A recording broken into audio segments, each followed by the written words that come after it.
Right, welcome back everybody. Another new project bike has just been collected and brought back home. It is the Kawasaki ZX9 Ninja.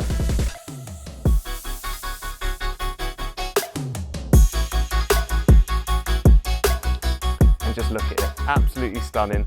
An icon of the 90s, it was Kawasaki's response to the Honda Fireblade, released in 1994. This model is a 1995 with about 20,000 miles. Probably about 140 horsepower, so it's going to be an absolute belter.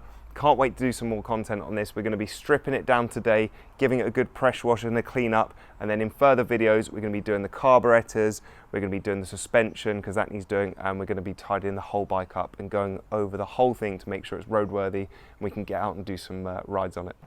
So make sure you hit that subscribe button and turn your notifications on for the updates on this bike. Let's just go over the bike quickly so you can see what sort of condition it's in before we start all this work. So, starting on the back here. Lovely condition bodywork on the back. It's really, really nice. The tank's in good nick. It's a real shame we've got this little dent here though, but we'll see what we can do with that. Micron exhaust, it's got the rubber missing here. We'll have to replace that. Bodywork wise on the side, the fairings are okay. You know, got a little scratch here where it's obviously just fallen over on the floor. Hasn't been down the road. These are original stickers that I pulled up this morning, and you can see there's no difference in the purple there. So the paintwork isn't really faded on this bike. It's been sat in a garage for the last sort of 10 years. You can see these are all like really old stickers, old Danes and stuff like that. So that's quite cool. Around the front, fairing looks good. Not too many stone chips. A couple of little marks here. Got a bit of a crack. That's a shame. Again, a couple of scratches here where it's obviously just fallen over on the stand, which is a bit of a shame really. Very gunky and grimy down here. The suspension's in ruins, so that one he's doing. Front forks, not good either. The seals are terrible. There's probably no oil in the suspension whatsoever. But the bike runs. So, you know, turn the key, fire it up. Runs well, starts on the button. That's all you could ask for really. No choke there as well, so it's quite warm today, probably don't need it. But let's get into it. Let's get the pressure washer out. Let's take all the fairings off and give it a good clean up before we start touching it. Because I like to clean it all up before. Don't want to be getting mess everywhere, so clean it up.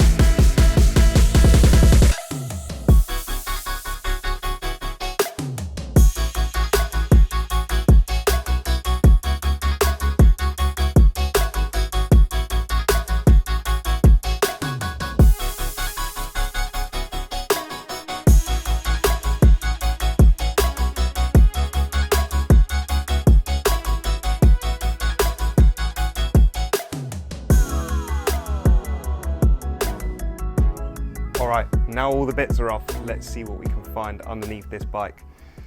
What have we got here? Well, we've got some towels and some tools that have been left in there, which is nice, some nuts and bolts. Moving down towards more of the electrical stuff, we've got some loose bits here, that all this is going to need tidying up. We've got a data tool, so it looks like an alarm system there. Going to probably look at chopping that out. As we go down here, we've got some more messy electrics, which we're going to tidy up. Moving on to the carburetors, I think they've been cleaned, but they don't look immaculate, so we're going to be sprucing those right up.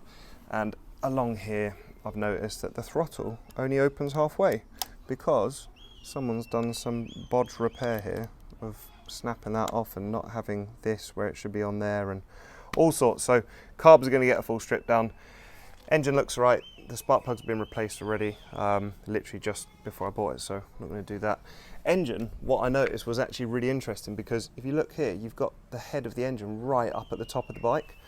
Now, on modern bikes, you know, the head's normally sort of down here, really facing forward. They've got all the weight over the front of the bike, so I'm quite interested to see what this is going to be like to ride, whether it's going to be a bit wheelie happy or not. It probably won't be because it's quite a heavy bike and it doesn't have a huge amount of power, but it's just interesting to see the different sort of geometry of these frames on these older bikes and where the engine sits, and you know, it's airbox off to get the spark plugs off on this bike, and on a more modern bike you'd be sort of moving the radiator forward to access them from that way. So that's quite interesting to see with the old technology here.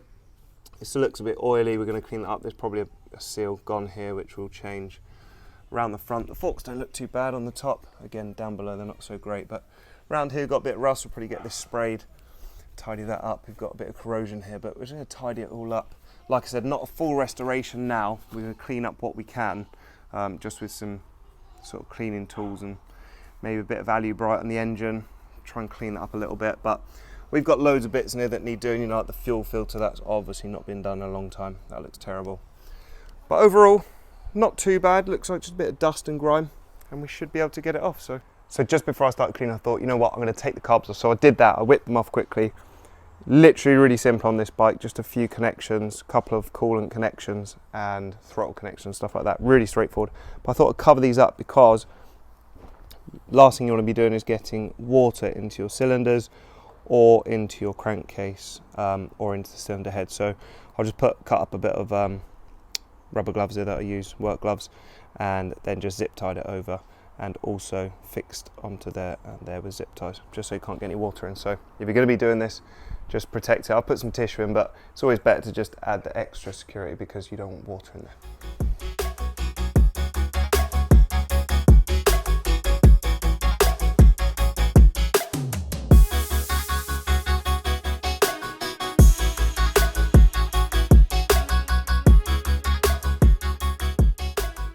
Okay, so we'll wrap this video up here. The bike has come out very nicely. We've cleaned it all down. Look at the engine there. It's super clean inside as compared to what it was before.